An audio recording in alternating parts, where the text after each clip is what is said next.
মধ্যপ্রাচ্যের বারুদ স্তূপে যখন প্রতিনিয়ত নতুন নতুন চকমকি পাথর ঠোকা হচ্ছে, তখন কূটনীতির ময়দান থেকেও বেরিয়ে আসছে একের পর এক বিস্ফোরক এবং চাঞ্চল্যকর তথ্য।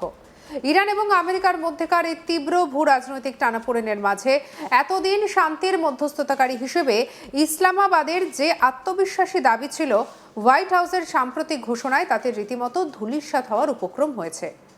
আমেরিকার প্রেসিডেন্ট ডোনাল্ড ট্রাম্প তার সাম্প্রতিক বক্তব্যে মধ্যপ্রাচ্যের যেসব দেশগুলোর নাম মধ্যস্থতাকারী বা নেগোশিয়েটর হিসেবে উল্লেখ করেছেন, সেখান থেকে পাকাপাকিভাবে বাদ পড়ে গিয়েছে পাকিস্তানের নাম।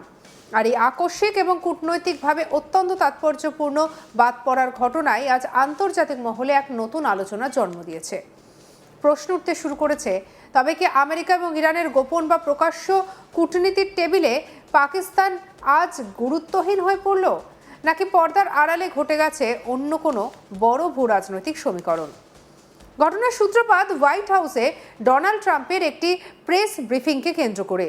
সাংবাদিকদের মুখোমুখি হয়ে আমেরিকার প্রেসিডেন্ট অত্যন্ত স্পষ্ট ভাষায় দাবি করেন যে ওয়াশিংটন এবং তেহরানের মধ্যে যে কূটনৈতিক আলোচনা বা বার্তা আদান প্রদান চলছে, তা সম্পূর্ণভাবে তেহরানের নিজস্ব অনুরোধেই হচ্ছে।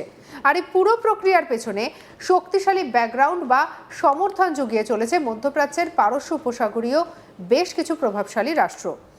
ট্রাম্প নিজের মুখে সৌদি আরব, সংযুক্ত আরব আমিরশাহী এবং কাতারের নাম উচ্চারণ করেছেন।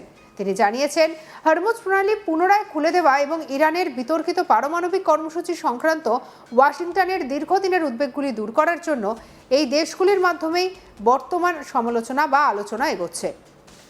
এমনকি আগামী দিনে এই আলোচনার ফল ঠিক কী হতে চলেছে সেই বিষয়েও তিনি খুব শীঘ্রই সুনির্দিষ্ট বার্তা পাওয়ার আশা প্রকাশ করেছেন। কি বলেছেন ট্রাম্প, শুনব। We say we're talking. If we're not talking, when you ask me, no, we're not talking, I'll say it. But we are talking right now. We're talking, and we're talking at the request of Iran, backed by Saudi Arabia, backed by UAE, and backed by Qatar in particular, but others also. Many countries called. The leaders of many are friendly with a lot of them, almost all of them, one way or the other, and they all wanted to give this a last chance. This is a last chance. This is not something that, if it doesn't happen, this is a last chance for them to sign a good document. Yeah, please. কিন্তু ট্রাম্পের এই দীর্ঘ বক্তৃতার মধ্যে বেশ কয়েকটি যে বিষয়টি সবচেয়ে বেশি নজর কেড়েছে এবং কূটনৈতিক মহলে কম্পন তুলেছে, তা হলো এই মধ্যস্থতাকারীর তালিকায় পাকিস্তানের সম্পূর্ণ অনুপস্থিতি। এতদিন ধরে ইসলামাবাদ বুক বাজিয়ে দাবি করে আসছিল যে ওয়াশিংটন এবং তেহরানের মধ্যে সেতু বন্ধন তৈরির কাজ একমাত্র পাকিস্তানই সফলভাবে করে চলেছে। গত এপ্রিল মাসে যখন আমেরিকা এবং ইরানের মধ্যে প্রথম সরাসরি এবং উচ্চ পর্যায়ের যোগাযোগের বরফ গলতে শুরু করেছিল, তখন সেই বৈঠকের আতিকথক বা আয়োজক হিসেবে পাকিস্তানের নাম সগর্বে উচ্চারিত হয়েছিল। এমনকি চলতি বছরের জুন মাসে ডোনাল্ড ট্রাম্প স্বয়ং প্রকাশ্যে পাকিস্তানের এবং মধ্যস্থতাকারী এবং মধ্যপ্রাচ্যের কয়েকটি দেশের নাম উল্লেখ করে কৃতজ্ঞতা প্রকাশ করেছিলেন। তিনি এও দাবি করেছিলেন যে পাকিস্তানের অনুরোধেই তিনি একবার তেহরানের ওপরে নির্ধারিত সামরিক হামলা শেষ মুহূর্তে স্থগিত রেখেছিলেন। কিন্তু হঠাৎ করে ট্রাম্পের সাম্প্রতিক এই ঘোষণা পাকিস্তানের নাম উবে যাওয়ায় কূটনীতিক কারবারিরা নড়েচড়ে বসেছেন। অবশ্য ওয়াশিংটনের এই বাদ দেওয়ার রাজনীতির পরেও বসে নেই তেহরান। আমেরিকার প্রেসিডেন্টের প্রেস কনফারেন্সের পরই ইরানের পক্ষ থেকে অত্যন্ত জোর দিয়ে জানানো হয়েছে যে আমেরিকা এবং ইরানের মধ্যেকার পরোক্ষ যোগাযোগের মূল মধ্যস্থতাকারী বা প্রধান মাধ্যম হিসেবে পাকিস্তান এখনও তাদের জায়গায় অটল রয়েছে।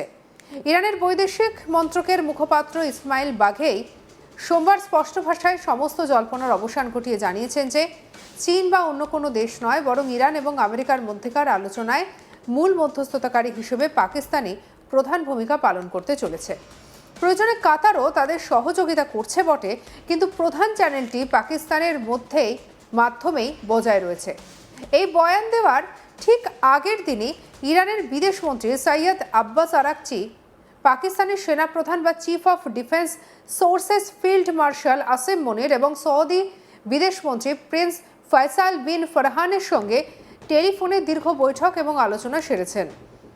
আঞ্চলিক নিরাপত্তা এবং দ্বিপাক্ষিক যোগাযোগকে টিকিয়ে রাখার জন্যই এই ফোনালাপ বলে জানা গিয়েছে। অর্থাৎ একদিকে হোয়াইট হাউস থেকে ট্রাম্প যখন সুকৌশলে পাকিস্তানের নাম এড়িয়ে গিয়ে উপসাগরীয় আরব দেশগুলির উপরে ভরসা করার বার্তা দিচ্ছেন, ঠিক তখনই তেহরান আবার উল্টো সুরে ইসলামাবাদকে তাদের প্রধান আস্থার প্রতীক হিসেবে সামনে নিয়ে আসছে। এই দ্বিমুখী অবস্থানই বুঝিয়ে দিচ্ছে যে পর্দার আড়ালে কূটনীতির মারপ্যাচ কতখানি জটিল এবং বহুমুখী। আন্তর্জাতিক সম্পর্ক এবং ভূ রাজনীতির বিশ্লেষকদের একাংশের মতে ট্রাম্প প্রশাসন এই ইচ্ছাকৃত এবং মেশিন বা বাদ দেওয়ার নেপথ্যে রয়েছে আমেরিকার নিজস্ব কৌশলগত স্বার্থ। পাকিস্তান দীর্ঘদিন ধরে আমেরিকা এবং মধ্যপ্রাচ্যের রাজনীতির একটি অত্যন্ত পরিচিত মুখ হলেও সাম্প্রতিক বছরগুলোতে পাকিস্তানের আভ্যন্তরীণ রাজনৈতিক অস্থিরতা, অর্থনৈতিক ভঙ্গুরতা এবং আন্তর্জাতিক পরিসরে তাদের কার্যকারিতা নিয়ে ওয়াশিংটনের অন্দরে সন্দেহ দানা বাঁধতে শুরু করেছে। আমেরিকা এখন উপসাগরীয় অঞ্চলের তেল উৎপাদনকারী এবং অর্থনৈতিক শক্তিশালী দেশগুলোকে যেমন সৌদি আরব, কাতার এবং আমির শাহিতে বেশি গুরুত্ব দিচ্ছে, কারণ এই দেশগুলোর সঙ্গে ওয়াশিংটনে যেমন সরাসরি অর্থনৈতিক স্বার্থ জড়িয়ে, তেমনি হরমুজ প্রণালীর নিরাপত্তা বজায় রাখার ক্ষেত্রে তাদের প্রভাব অনেক বেশি। অন্যদিকে পাকিস্তানের ক্ষেত্রে পরিস্থিতি সম্পূর্ণ ভিন্ন।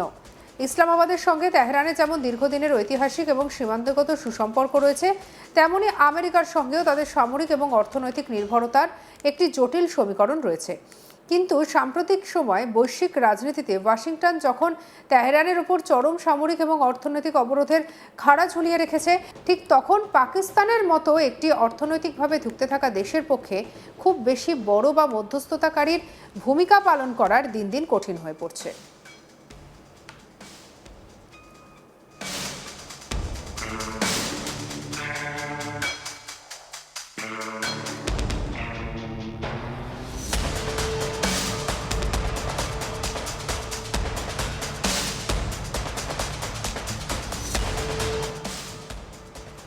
ওয়াশিংটন হয়তো চাচ্ছে মধ্যপ্রাচ্যের সংকট সমাধানের মধ্যপ্রাচ্যের দেশগুলিকে চালিকা শক্তি হিসেবে দেখাতে, যাতে বাইরের কোনো শক্তির উপরে অতিরিক্ত নির্ভর করতে না হয়।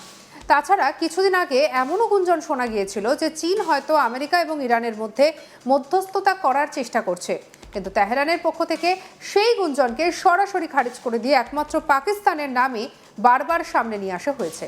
এর অর্থ দাঁড়ায় তেহরান এখনও বিশ্বাস করে যে ওয়াশিংটনের সঙ্গে কোনো অদৃশ্য সেতু তৈরি করতে হলে পাকিস্তানের লজিস্টিক্স বা ভূকৌশলগত অবস্থান তাদের কাজে লাগতে পারে। কিন্তু ট্রাম্পের মুখ থেকে পাকিস্তানের নাম বাদ পড়ায় ঘটনাটি ইসলামাবাদের কূটনৈতিক মহলে যে যথেষ্ট অস্বস্তি তৈরি করেছে তা বলাই বাহুল্য। এতদিন যারা নিজেদের মধ্যপ্রাচ্যে শান্তি ফেরানোর মূল কারিগর হিসেবে জাহির করছিলেন, ওয়াশিংটনের এই হঠাৎ উপেক্ষায় তাদের সেই অহংকার বা কূটনৈতিক তৎপরতা বেশ খানিকটা ধাক্কা খেয়েছে।